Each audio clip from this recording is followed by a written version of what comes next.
What's going on, everybody? Welcome back to Pro v Pro. It is Tiger Woods week. We've made it. Justin, dude, how pumped are you for this?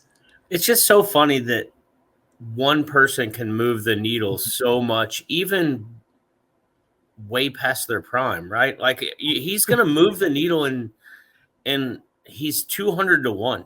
And that's who we're going to talk about, right? I mean, it's just unbelievable.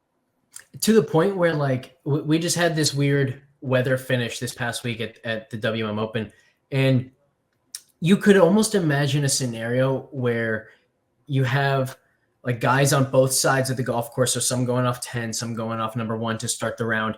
And then you're coming down the stretch, and instead of watching the leaders, you're watching Tiger Woods on the back nine, or at that point it would be the front nine finishing up, just because that's what people want to watch instead of whatever's going on. It's like you said, it's just unbelievable how much attention he grabs, and that it's not just like casual attention. It's also the diehards who just want to watch Tiger. And then after we're done on Friday, everybody's going to bitch one way or the other, right? Either they showed him too much or they didn't show him enough. Like it doesn't matter. No matter your stance on what happens, like you either want to see him or you don't, and you want to see the leaders. You're going to be, on Sunday, you're going to be tired of it and want to be watching Tiger Woods. Yeah, nothing worse than the guy on Twitter saying, "Hey, stop showing Tiger Woods. I want to see everybody else. Get out of here. We're all here for Tiger." At least, hopefully, they put them in one of those marquee groups. So if you want to watch them, they can watch them, and then they'll show some real golf on top. But could you imagine the Waste Management crowd if Tiger Woods was playing? Look back at the hole-in-one he made on 16 years ago, and there was no stands there. Could you imagine that today? Like they would have to shut the hole down for an hour. Yeah, they probably would. The grandstands might not survive. They might collapse throughout the day. But hey, I wonder if would you get some actual like really good seats throughout the day going to other holes where typically it's just people arrive throughout the day, they pick their spot, they're there for 6 hours or even more? Or would people just be so bent on following Tiger around that it's like, hey, maybe we can go get seats at 16 right now? It'd be a really interesting experience. Yeah, no doubt. It would be fun. It would be a lot of fun to be there. That place looks like fun. I think it was a little bit much this year, but man, I just think in general, like you get the Tiger experience with all that. I mean, they're having a good time if they have to stop alcohol sales. I mean, That being said, a lot of people are still drinking in suites and stuff, but you're doing some damage to a place if they're like, we just don't want your $12 beer anymore. Like your money's no good anymore. Yeah, people were blacking out. They were being taken to the hospital. We'll get into more of the WM Open recap. We'll talk the Genesis Invitational, Tiger's chances, all that kind of analysis, course fit stuff coming up. Before we do, we're all sports fans here. I want to ask you one question about the Super Bowl. I don't know how much you watch, but I've been having this conversation with friends all morning. What do you think of San Francisco's decision to take the ball at the start of overtime instead of kicking in, and being the ones in position to kind of know what they have to do? I think they made the right decision, and this is the deal. This is not college football where you're guaranteed the same amount of possessions, right? You're both guaranteed one possession, and then after that. So you absolutely have to take the football, because what if it's a 3-3 tie or whatever, wherever you get into that deal? I think they did a horrible job telling us about the rules. And I think it's them being unprepared, including Romo, who's had maybe the worst year you could possibly have. If he was that unprepared for the Super Bowl and they're saying that was his best game all year, he was a problem this year.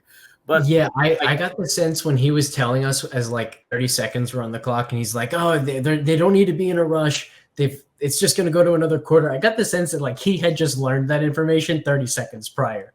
And not that he had it, because otherwise they would have been talking about with like 7 minutes left and 5 minutes left as the clock was draining and draining. And to be honest, I didn't know. Like the way they had the quarters, I didn't know if they were going to have to use a timeout or what. When he said that, I was like, oh, okay, that's just a end of the quarter deal. Like, I mean, I knew it was way different, and I'd looked at it a little bit, but I had no idea that it was that they were the running clock for the quarters and stuff. I didn't realize all that was going on. Anyway, I think that I agree with you that they made the right choice to take the ball. I actually thought one of Romo's best points was that certainly it mattered if that San Francisco defense was tired and they just needed a rest. But there's just a part of me that says, like, the worst situation you can possibly be in at the end of a game is giving Patrick Mahomes the ball back with a chance to either tie or win the game. They survived that in regulation, and then giving him that second chance, it seemed like it could only end in one way, but mathematically it probably was the right decision. And before we go bashing everybody's decision making and what happened, can we just talk about how unbelievable Patrick Mahomes is? I mean, like, he's got such a special knack for the game. It's really, really fun to watch. And I didn't really have a dog in the fight yesterday. I mean, obviously Mahomes is from East Texas, so he's easy to root for us. But I didn't really care about the outcome. I love Christian McCaffrey. There's so much to like about, different players and everybody being so great. Mahomes just has it. We talk about it all the time of what it is. I don't know what it is. It's just the whole package of how good he is. I mean, we have to put him into the conversation with the best at this point. Definitely. To bring it back to golf a little bit, it's like he's got Scottie's tee to green game, but then when it comes time to make those putts down the stretch, it's not Scottie's putting, it's Tiger's ability to come through in the clutch. It's fun to watch. Yeah, no doubt. Actually, I thought Usher did a good job too. Like, I'm not a big music guy, or that's not my thing, but I was entertained by the whole deal. I thought it was fun to watch. Like, the game was good. The second half was a much better game than the first half. But I liked how many of his old songs he did. Even if he was only giving us 15 seconds at a time, it was like, man, I loved that song when I was 12 years old, 14 years old, whatever it was. And it was the first half of the first half was more new, and then the second half, all of us old people were like, this is awesome. It's like he did that just for us, which I liked. Yeah. But I didn't realize, so they were talking about it earlier, that he he's been in that residency in Vegas for a long time. And he spends 20 to 30 minutes on skates for each set. That's crazy to me. Yeah. But overall, that's the other thing. Did you see the clips of Usher at the halftime show, the memes, and it's Peter Griffin from Family Guy skating around? Dude, there's so many good ones. And I kind of feel bad for Nick Taylor, because a lot of us watched the Super Bowl instead of watching Nick Taylor do Nick Taylor things. Were you watching both at the same time? I flip back and forth, but my kids wanted to watch the Super Bowl, and if I can get them to sit down and watch sports with me at 8 and 6, that's what I'm going to do. And I'd put it back on golf, and they'd be like, come on, Dad. So. We had the golf up on my laptop, and then we were watching the Super Bowl on the TV screen. But my uncle and I are glued to the laptop. Everyone else is watching the TV up above us. But yeah, it was a lot of fun. A lot of fun for sure. I got caught up on it this morning and watched it, and they kind of got screwed on that whole deal. I think they intended it to be done by the time the Super Bowl starts, but we got a Theegala each way hit. But man, I really wanted that 40-1 outright. It looked like he had a great chance. What do you think happened on that last 18 holes, 9 holes, where it just kind of seemed like everything unraveled for him? You got to look a little bit of coming through the tough wave and how good he really played through the tough wave early. And I think Spieth you kind of saw it in Spieth too, where they just kind of ran out of juice, right? They'd been so hard mentally, not just physically, but mentally to play what the other side and being at the golf course for so long and stuff like that I think they both just kind of wore out. But Vegas thinks really highly of what Theegala did. I mean, I saw he's basically the exact same odds this week as he was last week in a much stronger field. So people are starting to pay attention. I think you nailed it there. I don't think many people realize what a difference it makes to get through the easy wave versus get through the hard wave. I think the average person might say, oh, both of these guys are in contention, but one had to do it through the hard wave, the other got to do it through the easy wave. So that means the guy who got through the hard wave is playing better. I want to bet on this guy instead. Man, just if you imagine one of those fatigue meters in a video game or something like that, Theegala's is just so drained just to get through those first 2 rounds. It's that much harder to close the deal. And the more he puts himself in that position, the better off he's going to be, right? Like he's young. He hasn't been there. I mean, he's been there some, but not a ton. And he's just going to get better and better. And it's going to line up. I mean, he still hit, even not playing his best, still hit some really good golf shots. Yeah, definitely. And I think another key point is he drove the ball really well in the final round as well. I think in the past, when he has kind of sputtered down the stretch or after in contention, I believe even the last time he was in contention at the Phoenix Open, the driver became a big issue where he just couldn't control what it was doing off the tee, and that got him into consistent trouble, and he wasn't able to bail himself out like he so often does with his short game and putting. This time around, he had a scoring issue, but he was consistently putting himself in good position off the tee. So, as you said, the more he's in this situation, the more likely he is to come through. And this time, I think he did take a big step forward in the fact that off the tee has been his weakness, particularly driving accuracy in the past. It's nice to see. We were pretty encouraged by it coming in, and it continued this week. Yeah, it's just a matter of time. And the thing about him is he's so easy to root for, right? I mean, he just like everything about him just makes it easy to get behind a guy. So his time's coming for sure. And I mean, to be honest, I wouldn't be surprised if he's right back in contention this week. Speaking of right back in contention, Scottie Scheffler does it every single week. We didn't go there in one and done because we didn't trust the putter. He putted pretty well all week until the final round. Do you have any new thoughts on the putting from him? Any new thoughts on the ball striking? Like, he continues to do what we expect him to do, ball striking. He in fact, he might even be getting better somehow, tee to green, particularly with the irons. But even in a week where he was putting well, he misses some key putts. Started with a 3-putt on a par 5, then missed 2 shorties in the next 2 holes right after that. Just a disastrous stretch with the putter. Where are you now on his outlook going forward?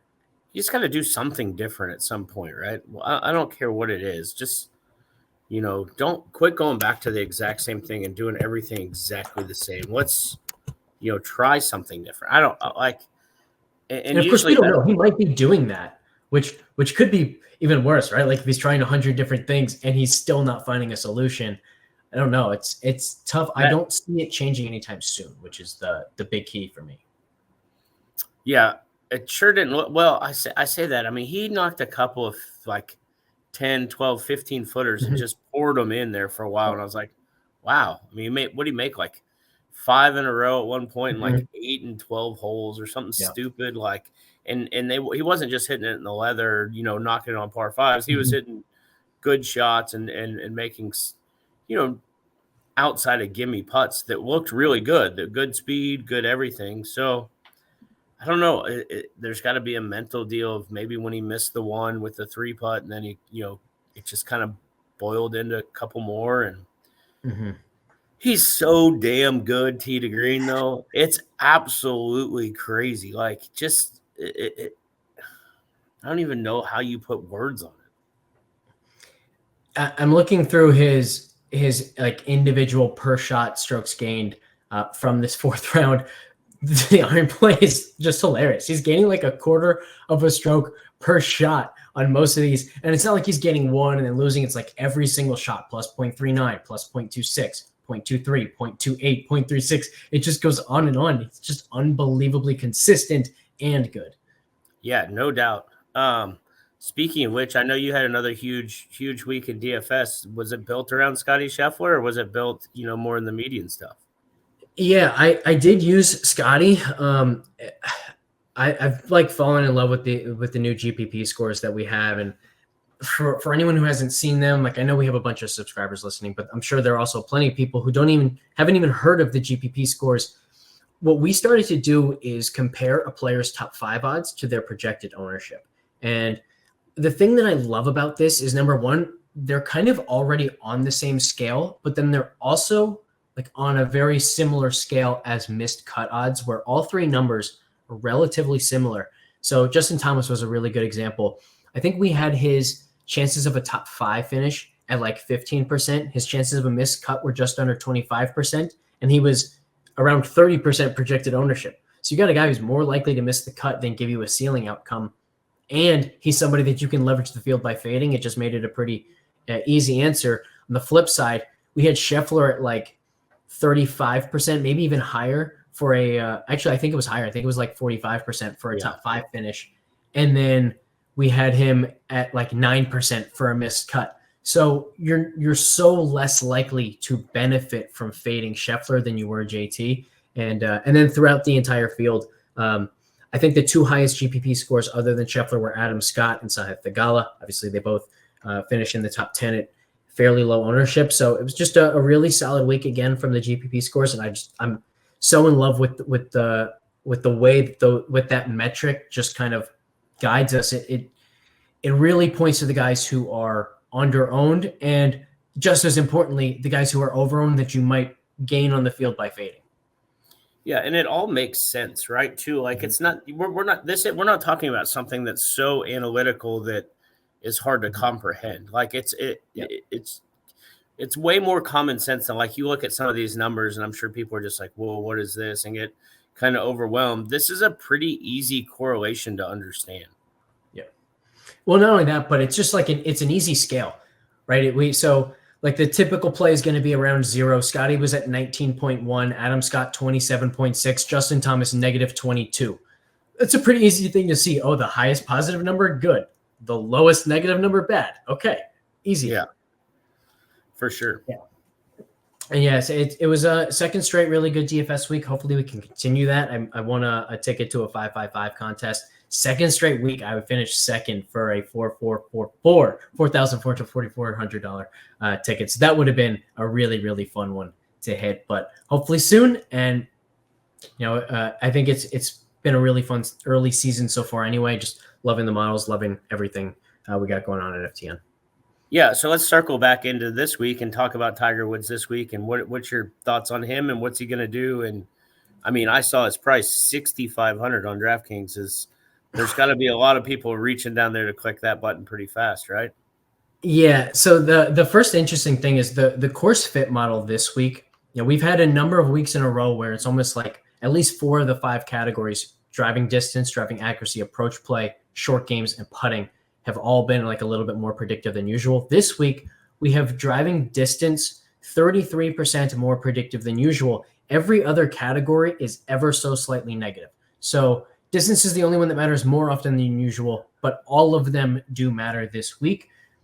I think this kind of plays into Tiger's strengths. Like obviously, I love the fact that historically he hasn't had a ton of success at the Genesis. People have always said that. And then like the second last time or maybe the third last time now that he played, because of that, he was super low owned, won me a showdown GPP. Last year, he actually had his like most encouraging performance in years, probably since his Masters win maybe. So I kind of like it. We saw him gain about 7 yards on the field here a year ago, and then he gained about 8 yards on the field at the Hero. So I think the big question is what kind of speed does he show up with? Obviously, he's been, at least reports, and from everything that we can see, like when he was caddying for his son, seems like he's the healthiest he's been in a while. If that means he's suddenly gaining 15 to 20 yards on the field, he could surprise people and be a really, really good value this week. Yeah, I'm not. Could you imagine the electricity if he wins? Like what it does for golf? Like anybody that has conspiracy theories about anything, if you want to talk about like if he could ever find a way to even just be in contention on Sunday, like I couldn't imagine the viewership. This is the biggest thing is the walk, right? You get 4 days of the walk and the grind and that kind of stuff. And how does his body hold up? How does he hold up? I mean, we all know Tiger's great mentally, right? So we don't have to worry about that side of him. But how is he physically? And then, what comes with the other side of that is he's spending a lot more time with his son and the golf with his son than maybe himself. So is he still giving himself the time to be as sharp as normal? The flip side is, dude, if you get to go out and hit balls with your son, like it gives you even more of a reason to go out there and practice, right? So maybe he's practicing more just because of the increased success of his kid. He hit a really bad Sunday last year, but his Saturday round gave us one of the all-time best Tiger moments where he finishes on the 18th hole. He looks over at Justin Thomas, and JT just laughs like, "You old bastard. How did you possibly put this round together?" And all Tiger could do was laugh because he knew what he just did was special and a blast from the past. I hope we get that kind of performance again. I think that the chances are higher than most people are giving him credit for. Obviously, it could go poorly. Maybe he's not quite as healthy as we hope, but there's a chance that it could be a really fun week and give us like just not just how exciting it would be if he contended or even just played well this week, but the excitement that would give us for a chance of seeing another green jacket on Tiger Woods. Man, that's a thought. Well, I think that's what it's right. Everybody's pointing to Augusta. We're kind of, hey, what do we have out of Tiger now so that can we get excited for the Masters? Definitely. Let's see. What else do we have here? So I want to get back before we get further. We're talking about the electricity that we could see on the golf course if Tiger's in contention. I think that was a really interesting point about the WM Open. We saw some players like Spieth, JT, I think Billy Horschel, really kind of giving it to some fans for yelling in some backswings and just being overall disruptive. I'm really curious to hear your thoughts on this. Do you think that this one got a little bit too rowdy and just to the point where the golf almost became secondary to what the party time for the crowd, if you will? You've got to look at the Waste Management and appreciate they embrace their bit, right? That's what they've done. They've embraced their bit of this is what we are. And it was 16 as a huge party and throwing beer everywhere and everybody having a great time. Love it. Like, it's absolutely awesome. They generally are quiet for the most part when people are hitting, but also there's always like constant noise. So there's no like something to distract you because there's a little bit of noise at all time. The problem that these other guys are having is people are literally talking like on downswings and right at them. And there's no other noise. So everybody's really quiet except for one or two idiots. And then it becomes a huge deal. Like, I love the idea of the 16-bit. And everybody knows that, like, I love the idea of Liv playing music. Like, I love all of that. But you can't – if there's no you either have to create a constant noise or get rid of the talking and backswings. You can't be quiet all the time and then people talking right in the middle of the backswing. Yeah, I think where you and I agree a lot is on the fact that when tour players or tour officials, when they have said something like, hey, we really want to grow the game, or when people who have defected to Live said, I did it because I want to grow the game and I think this allows us to do it, it's all a bunch of crap. Every single one of them is just using it as a cover for the fact that they want to make more money. This event, WM Open, has one of the really unique opportunities to actually grow the game, and not just to grow the game, but grow the game in a way that we should all actually care about, like getting more of our friends or family members, or in your case, young sons, get them more interested in this game that we love. And I think like the number one criticism of golf would be, I don't like watching it because there's not that much energy. It's boring. It doesn't have the drama that other sports have. You turn on a WM Open broadcast, you see that type of energy. You see that type of drama that can capture people. I was watching with my brother's girlfriend at one point yesterday. She's like, this is the type of golf that I could get behind. She would never say that in any other event. So we can actually bring in a new audience to this event. But part of that is like the magic of this event is that all of this energy, the uniqueness of this crowd and the stadium aspect to it, it enhances the golf. It accentuates the golf. And I feel like for a lot of the fans, certainly the ones who were blacked out, being hospitalized, or being disruptive to the actual golf on the course, they were making the golf like the in the background, and the party was all that they were there for. That's not what makes the event special. No, I mean, you see him sliding down the hill in the mud and all that, which, you know what? I'm good. I'm even good with all of that. Like, away from the golf, if you want to go over in the corner and do that stuff, dude, I get it. But I mean, have a great time. It's just it was just the specific talking in backswings when everything else was quiet. And maybe the next bit for the Waste Management is they just have some kind of constant noise so that those stupid voices don't stand out as much. Whatever, whether it be music like Liv has or whatever it comes down to, you just have just to more of a stadium aspect on every single hole instead of just and a I mean, they've field. just kind of embraced what they are. And to be honest, if they didn't do that, like this just becomes another event, right? Like that we're not talking about it the way we talk about it now. If they don't embrace the people getting drunk and just the party atmosphere. So I think it's great. I love it. I just think that and I don't know how do you take the fool out of a drunk fool? Like what's the answer? Because you don't want to take them stop selling beer because people couldn't handle their own doing. Like that's dumb.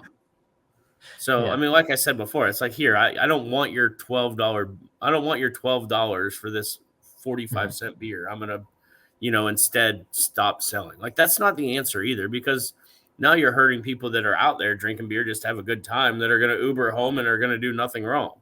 Yeah.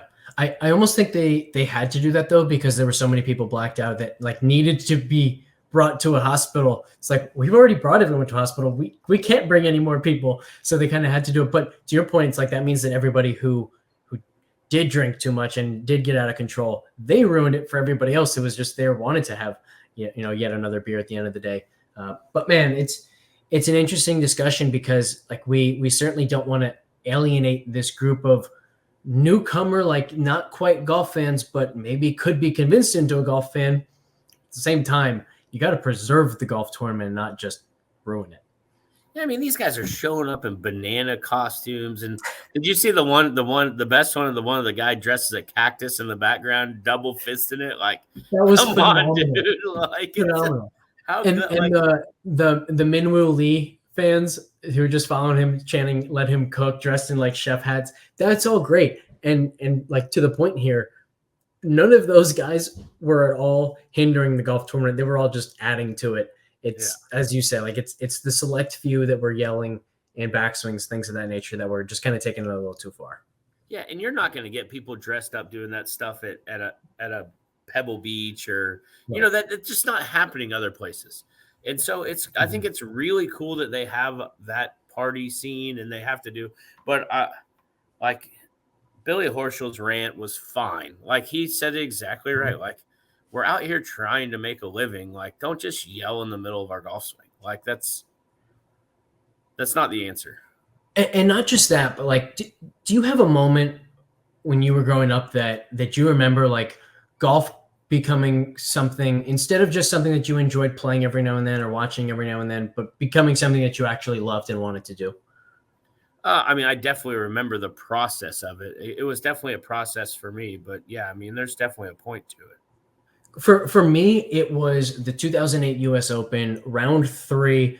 I was home by myself watching Tiger, and the shots that he hit down the stretch, the eagle on 15, chips in, then hits the middle of the green on 18 with a 3-wood or something like that on a broken leg. We didn't know it was broken at the time, but you could tell he was in a lot of pain.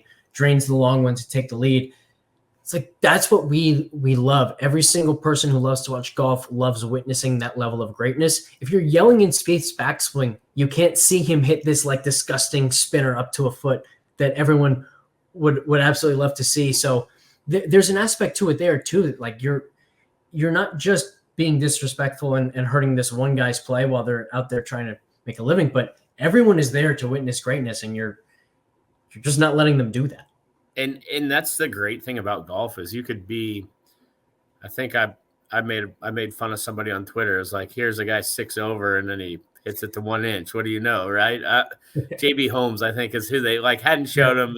And we talked about it on the show last week, but that just shows you, it doesn't matter how bad you're playing. Like, all these guys are good enough that they can hole out from the fairway at any point. Mm-hmm. They can make a 1 at any point. There's so many things that they can still do that'll give you the experience that you want, where you can throw your beer up in the air and have a great time with it. Whereas if you're yelling at them, it's just so it makes it a lot harder. Yeah, that like another shot that comes to mind is that spinning wedge from like 60 yards that Berger hit on 17 final round. Takes like 3 hard, fast bounces. And to someone who doesn't know to expect that like last minute check, they might think, oh my God, that's going to fly through into the water and then zip, it's 2 inches from the hole. Yeah. Man, I just want to see that as often as I can. And man, that's my favorite shot in golf. Everybody talks about it all the time, like all these great shots. There's nothing better than a low, head high, nip spinning wedge, huge bounce and stop. Like it's 100% my favorite. I hit one of those. I was playing just at my home course, like with my dad and his buddies, and I hit one, and it's the green's slightly elevated. So like I know it's going to bounce. I know it's going to check eventually, but I don't know when it's going to check or what. And all of a sudden my head just goes, oh my God, that was awesome. Looks at me. I was like, I don't know what just happened. And then I just guessed. I was like, did it bounce a few times and check? Yes, it did. Oh, I like that. And you get to do that more up there with your bent grass greens than we get to do down here with Bermuda. It's just a different reaction. But yeah, same idea. It's so fun, and the average golfer, like I think they don't experience that a lot. And I think back to the point of like let's make this event a great time and make the bit really fun, but let's not go too far with it. Exactly. It's just I think, you know, we've talked before, like no other event could make this happen. The fact that this happened organically, this event, is what makes it special. The fact that they just like stumbled into this perfect balance of the crowd gets to have a party, and then we also get to witness this great golf. You can't mess with that balance, and they were starting to get there this year. Yeah, and I think they know now. They're like, all right, we reached our limit. What do we have to do to back this down a little bit? One other thing I want to talk about from this event is the field strength. And I think credit to the event itself and that, you know, like, again, the uniqueness of the event that's going to draw some of the biggest names, even when it's sandwiched between two designated events. I thought it was really cool to have this type of field. You get a bunch of the best players in the world, but then you also get some of the guys who you can, you know, just get a great story from. Charley, Hoffman, Nick Taylor, obviously. How do we, or I guess more, how does the tour make sure that more of the non-designated events have fields of this nature instead of a lot of the fields that we saw last year that was just like the casual fan has no chance of tuning in because there isn't a single name that they want to watch? So I'm going to kind of go to the other side of this and just think back to when I was playing.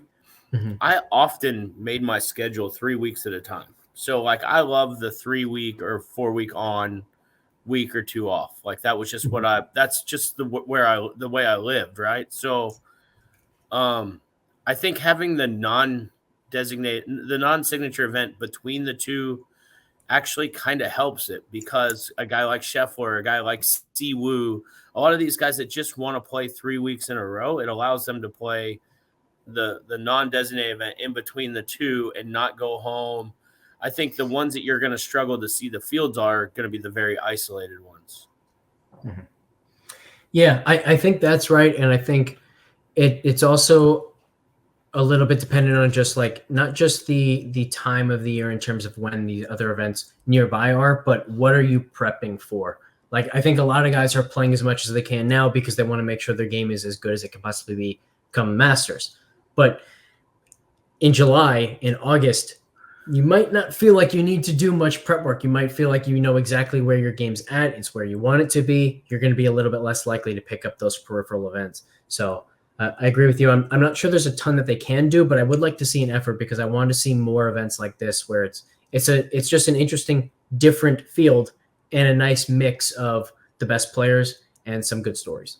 And a lot of it's scheduled too, like for weather. Where can you play with certain weather patterns for the year, right? I mean, they can't be playing in the north right now, or I mean, even Texas is so hit or miss, and everything's dead here, you know, as far as grass. So, yeah, it's just, there's a lot of factors. I just think that I think rather than, I mean, if the weather wasn't going to be bad, do we get, I mean, an X and Hovland play, you know, that had to be a factor, right? All the delays and stuff. And they were a little, you know, they're just like, all right, I'm just not going to play because of the delays.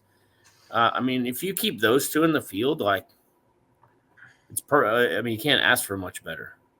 Yeah, definitely. Speaking of, I know, I'm not sure you would have played through that weather this week since you just WD'd from an event of your own due to cold and wind and rain. how did you feel about the fact that it seemed like there was a pretty big weather advantage to be not that very first group off on Thursday morning? Golly. There he is. I've never had this issue. The bad thing is I'm not at home either. And so like my wife is way more advanced than I am with all this shit. we might keep that little part in here. When we're coming back, we might leave that little nugget in there. So we had some technical difficulties. Justin is back. Justin, I was asking you right before you froze there. We talked a little bit about actually we didn't even start to talk about it. The weather played a big role in this event. There was a major weather edge to the late Thursday wave. I'm curious if you would have even teed it up in that early Thursday wave, given the event that I know that you withdrew from today because of some pretty disgusting weather conditions. What did you think about the split, and how much of a difference do you think it really makes getting through that easy wave versus the difficult wave? I mean, so it's full confession, right? I definitely withdrew, but it's just a different time in life. Like there was a point in my life that I would have been like, dude, I cannot wait to be out there because everybody else is so going to be so mentally screwed. It's going to be great for me and I'm going to go win. But bro, I'm playing for a $700 gift certificate and it costs $350 to get in. And like, I can't. The day after the Super Bowl, and I was like, man, I'm just gonna not play. I couldn't work. I can't work because it's so wet. So I found out the range wasn't gonna be open. Cart path only for 2 days. Like, I don't play golf very much anyway. I just last couple of weeks I've played like 2 or 3 times a week, and I've shot good scores, but I've played really good, like really high quality shots, and doing a lot of things well, which I'm not really sure why. I'd love to give you an answer, but I don't really have one. So I was like, you know what? I'm drinking too much one night. I was like, I'll just go play this thing for fun. And it's an NTPGA Winter Series that I led this, in the mid 2010s. Like I won this money list a lot. So I'm very familiar with all the courses and, who's playing. Yeah, I was like, man, I can't do this. So I sent him an email and I was like, yeah, I'm out. I can refund my $375. But no, as far as playing out there, I'd have loved it. Like I love like bad conditions. I love, like, I think it's great. I think it's fun. Like that way, if you shoot 85, you're like, so what? I shot 85. Like the weather was brutal. But if you know what I mean? But if you happen to play really good, you're like, ha, look how good I play. No doubt about that. All right, so more Genesis thoughts. We've talked a lot about Tiger, of course. What other guys do you think? Number one, are you like most excited to see get back on the course this week? But also, who do you think can find their way in contention that maybe we're not quite expecting? You mean like what Charley Hoffman did last week out of nowhere? Exactly like Charley Hoffman did. I mean, like the Nick Taylor you can see. I mean, he's played good there before. Like he's a good young player. Charley Hoffman's like 47. Yeah, when Taylor gets in contention, it seems like he's just got a level of stones, especially on the greens, that we don't see very often. Every single putt, not just going in, but going in dead center when they need to. We were watching the Super Bowl or whatever, and saw the results, and I said, man, his ball's just walks because he's afraid of nothing. Like he is scared zero. Yeah. Which there's a lot to be said about that.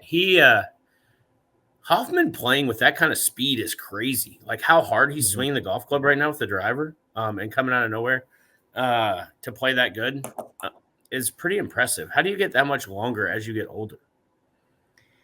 Yeah, there are a couple guys doing it. Adam Scott's another one who just keeps getting longer. He's playing super well, and we have him written down as one of the guys we're going to discuss for our one and done selections this week. So why don't we jump right into that? Obviously, like our one and done selections, pretty much who we think is a good fit for the golf course as well. Scott fits the bill of, number one, he's good at everything, and number two, at this point in his career, his greatest strength is probably his length off the tee. Yeah, I like Adam Scott a lot this week, and I was really encouraged by his final round too. The way that he just kind of stayed out there and kept going and grinding. It kind of got to the point where you knew there was only a couple of guys that could win, right? I mean, you really felt like it was either going to be Taylor, Hoffman, or Scheffler at one point, and that was about it. Scott just kept going about his business and finally got a few putts to go in, and that was encouraging, and I think that was why he was one of the first names I brought up of one and done this week. In round 2, he started to hit the ball extremely well. He wasn't converting, but his iron play was just phenomenal. He missed a handful of putts that he could have made. For example, like on number 9, his final hole of the day. At that point, we weren't sure if the cut was going to be 2 under or 3 under. He misses from 5 feet to stay at 2. Fortunately, he did get through. And by the way, there's another conversation to be had here, which is like when a guy just barely misses the cut, how much should we care the next week? Because if he had made it, maybe he plays super well. But anyway, Scott goes on bogey free in round 3, 6 birdies. Again, phenomenal with the irons. And then once again in round 4, great with the irons other than one shot on 17, which wasn't even really an iron shot or an approach shot. You know, it goes to stroke gain approach, but he was way left in the rough on 17 and tried to hit like a flop shot to the green, came up just short in the water. That tanks his stroke gain approach numbers for the day, and yet still for the event gained 1.17 with his irons. It was one of his best iron weeks in a long time. He's in awesome form. Yeah, and he's not somebody I think that we're going to wish we had saved, right? That's the other thing of him playing this event. The only thing I worry about a little bit is the win equity, and do we get the win equity we need here? But it's not like he's never won. It's just not the same as he was when he was younger. So, I mean, you can't be surprised if he wins. I wouldn't think. I mean, I would say that last year it was probably fair to question the win equity. Given the ball striking we have now seen in consecutive weeks at Pebble and then at Scottsdale, like given how he can putt in a specific week, if he just has one of his great putting weeks when he's hit the ball like he has in the last 2 weeks, he's going to be able to win any golf tournament against any field. So I do think there's win equity there. But I definitely understand questioning it given the fact that he hasn't won anything big in quite some time, especially against a loaded field like this. And I think, it kind of goes back into, we're talking about win equity and what happens. Like the other guy that you have to look into right now is Scheffler, because he's so damn good tee to green. It's absolutely a joke what he's doing tee to green. He just has to accidentally make some putts. And you kind of saw that there in the end of the second round or end of the third round or middle of the third round when they came back, and he made like 5 straight, at one point. And he was making some good 10 to 15 footers. And then when it became crunch time, he just couldn't even hit the hole. So that's pretty scary when it is winning getting in his head, and he's just going to be finished top 5 at every event the rest of the year. I think that this is an interesting discussion because last week it seemed like we were in agreement that the move with Scottie is to wait and see if he can figure out his putting at any point in time. This past week didn't change anything in that equation for me, where it's like, he was exactly who I expected him to be, somebody who looks like they should absolutely lap the field, but can't get the win done because he just can't make putts when he has to. Has something changed there for you?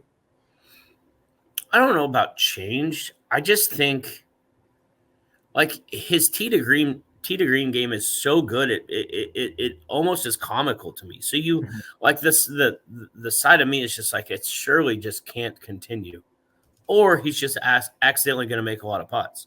And yet he's still striped at tee to green as good as anybody you'll ever see in the history of golf, and still continues to putt it as bad as he's putted it for a while. So, I think I'm even more in shock this week than I was last week of not knowing what's going to happen, what to expect, what's he going to do. Yeah, it's fair. I mean, his approach numbers are an absolute joke. I think for me, the final thing I'll say on Scottie is that we keep talking about the fact that like there's this chance that at some point the putting woes just seep into his long game and he's not dominating tee to green the way he is right now, I'd almost say that with every single week that passes, it becomes a little less likely and a little less likely that that's actually the case. Maybe he's the exception to this rule. And because he's still churning out these top tens and he knows he's really close and he just has to figure out the putter, that he can keep that frustration level in check and he really can just sustain this incredible ball striking. I don't know. It's a really tough one for me. I do still think that I lean towards the idea of, you know what, let's see if he figures out this putter. Because if he does, we could get him later in the year where it's like he's legitimately 200, plus 200 or plus 300 to win a golf tournament and should be those odds instead of just like those numbers being a joke. Yeah, especially, you just look at the fields and what's coming up. And, I mean, it'd be nice to have him in our back pocket if he does figure out the putting for a place like the Players or someplace like that where, that tee to green game can just dominate. For one and done, are you interested in Sam Burns again? He's somebody that we discussed last week. Actually, everybody that we discussed last week ended up in contention and really could have gotten it done for us. But Burns was one of those guys. Once again, he was great with the irons, great with the putter. It's the pattern we want to see. We also just saw him have literally his best driving week of his entire career. So we get to a course where now we know the length that he has is going to play a major role. It's going to give him a big advantage. How do you feel about Burns here at the Genesis? I like Sam Burns a lot. I mean, it's hard to not like a guy that can just go fill it up at any given moment. And that's how he is. I mean, basically that's why Nick Taylor won and is because he just got so red hot. I mean, did I see something 7 strokes gain putting or something one round, or he had a ridiculous start. Nick Taylor did. And so I think if you get Burns to kind of have that kind of week, he's hitting it so good that he's going to be hard to not be interested in. And we know he can hit it far. I'd be interested. Like, I know length is huge here, but I also like with that, the fairway, the fact of hitting it in the fairway, you get so much more roll than what you do when you hit it in the rough with the way the rough has been here in the past. I wish I knew a little bit more, which, obviously we don't know now as of yet, is just the golf course conditions and the firmness and the rough length. And this golf course is kind of you have to take advantage of a few holes, right? I mean, like one's arguably the easiest golf hole you'll ever play. Yeah. Certainly one of. Here's an interesting observation with Sam Burns. We're about that time of year now where it's time to start really looking at some futures bets for these major championships. Listen to these best available numbers. To win the U.S. Open, Sam Burns 75-1. To win the Open Championship, 66-1. To win the Masters, 70-1. To win the PGA Championship, 75-1. To win the Genesis Invitational, 25-1. What is that number? Both of these things can't be true. Either he is massively underpriced in the futures market for these major championships right now, or he's massively overpriced for the Genesis. This is like a major championship field. He shouldn't be literally a third of the odds that he is in these majors. What's your thought here? Is he a better futures bet for the majors, or is he just a total avoid everywhere?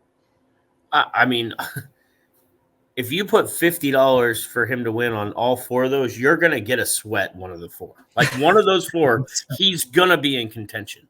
And it might be all 4, and he might get it done in one. Like, so, like, money well spent, right? I mean, is the kind of the way that I look at it, because you're gonna get your money's worth out of the enjoyment of because one of them he's gonna find a way to be around, just the way he's playing. Yeah, anyone who has access to our FTN Bets Discord or the FTN Bets pick tracker, I wouldn't be surprised if you see some Sam Burns futures in there within the next day or so. I'll take a longer look later. But man, I almost look at that 25-1, and I wonder if that means he's going to be a really popular one and done choice. I kind of don't think so, but we'll have to get a better thought or a better sense of what ownership is going to look like in the one and done contest. We're giving ourselves a lot of chances, so I think we just want to continue with our strategy of we're going to look at a handful of guys that we think have a good chance. Then we're going to take the lowest own and just try to take the contrarian route to the top of the leaderboards. One other guy I want to kind of nominate, if you will, along those lines is Wyndham Clark. Somebody who, man, has there been anybody as explosive on tour this year as Wyndham Clark? We saw him win at Pebble with this incredible round of 60, but he was almost that good the day prior. Shot 4 under on the back nine to start his round. Got to, I think, 7 or 8 at one point in that round. It was just phenomenal. And now this past week, he eagled in each of his first 3 rounds. Like, the guy just has another gear where he can go so incredibly low. We would be able to say, beyond a shadow of a doubt, that he has the win equity just from that alone. Then you also bring in the fact that he won a major championship last year, so we know he can win in a field like this. And the course fit. Wyndham is as long as anybody on tour. What are your thoughts about Wyndham here at the Genesis for one and done? Yeah, he's playing really good. I felt like the win kind of came out of nowhere at Pebble, but to back it up with such a good performance again is so impressive. There's a group of guys that I kind of lump together, and it's probably unfair to Wyndham Clark, really, to be honest, because he's probably the best of that group. But like a Cam Young and a Max Homa, who's proven to win a lot as well. Like, Homa would be another guy that's got a track record here that I think we might see in contention this week. I generally saying this, you kind of look for, like with Homa missing the cut last week, will that drive his ownership way down to maybe where he would have been one of the more popular picks? He maybe is not. Mm-hmm. We've also kind of learned this one and done contest isn't like most. Would you agree with that? Like, it's the percentages are kind of, I mean, Justin Thomas obviously ended up being chalk last week, right? That's who I always thought it was going to be. Yep. But, we kind of looked at Sam Burns going to be way lower owned than Spieth, and that's almost why we went that direction. And I think it turned out to kind of be the opposite. Yeah, we've been right about the ownerships pretty much every single guy except for Spieth this past week. We got him a lot lower than we were expecting, which was great. But yeah, I think the best way to describe it is it's just a sharp field, which is not too surprising given it's the Mayo contest. It was a higher buy-in this season, so pretty much anyone who's playing it knows what they're doing. So is a huge fan of golf. We shouldn't be too surprised. But it's also like a lesson to be learned. It means that going forward, there are going to be some guys that we're a little bit worried about from an ownership perspective, and maybe we just lean into the idea that ownership's going to be a little bit more spread out than we think, and it might. As long as the guy is somebody that we view as a high probability play, maybe we shouldn't be so scared off by ownership. Yeah, I think you're exactly right, and I think that's kind of where we're headed with that, or where I was headed with that whole conversation is like it hasn't been one guy so popular. You still have a few that have been double digit, ownership percentage, but you don't get it as much as you would think. You're not getting 3 to 4. 12 to 18% owned guys. I'm glad you brought up Cam Young too, because it was a really good sign to see him play well. The ball striking was fantastic, and he also putted really well, which was a nice kind of change of pace from him. Maybe, hey, if Cam Young can turn around, so can Scottie Scheffler. But at the same time, maybe it's like yet another point. How has Scottie not figured it out yet? When even someone who was struggling as much as Cam Young was with the putter has been able to figure it out for some events where, maybe in the long run, he's not going to be a good putter still, but the fact that he's giving us some events where he's gaining a full stroke or more on the greens, that's a great sign for his win equity, even though he hasn't pulled it off yet. I'm going to put you on the spot here. If we had to pick the one and done player right now, what would your top 3 look like? It'd probably start with Wyndham Clark and then Adam Scott. I think right now are my clear-cut top 2. The third, I don't know about. Top 2 as well. I don't know if it would be that exact order. It might be Scott then Wyndham, but clear top 2 for me as well. I think there's a lot of other guys that I'm interested in, but I just think for everything that's going on, it's just hard. It's hard for me to leave out Burns right now as well. So I think that I'm probably leaning Wyndham Clark. And then, man, Scott and Burns are close. I just think that I think we're going to run into a situation where I'm not going to have a clear cut over those 3. I'm going to kind of lean into ownership, and then we just got to get lucky and pick the right one out of the three, right? That's kind of what happens here. Dude, we've got the exact same top three. And it's like to the point where if we knew we were going to have this much overlap each week, we probably would have just done 3 entries so we could play them all each week. Yeah, but, that's right. Yeah, we're gonna have to choose one. We'll see who it is. But at the end of the day, this week is all about Tiger Woods. I can't wait. Yeah, it's good. Like I said, we're gonna get such another audience. It's gonna be difficult for me because, as most know, I'm a big race fan as well. So we'll have Daytona 500, Tiger Woods. We'll have a lot to do on a Sunday. So 2 really good Sundays in a row as far as sports watching, after probably the worst that you could have 2 Sundays. Yeah, no Pebble, no football, no anything. So now we're back into rough. That was rough. Back into good weekends. Yes. I'm excited. I think how many holes into the first round are you going to be like, all right, we know who Tiger is right now? Like what form? It's not going to take long, in my opinion. I think it depends on how he comes out. Like if he comes out, he's driving the ball well, irons look sharper on the greens. It's like, okay, we know he's been practicing a lot. We should be excited. If he comes out slow, I don't necessarily think it'll tell us a ton, because it could just mean it's rusty. Like, put it this way: if he had played a really bad first round, are you going to care about that round at all if he comes out on day 2, shoots 5 under, makes the cut, and then gives us a decent weekend?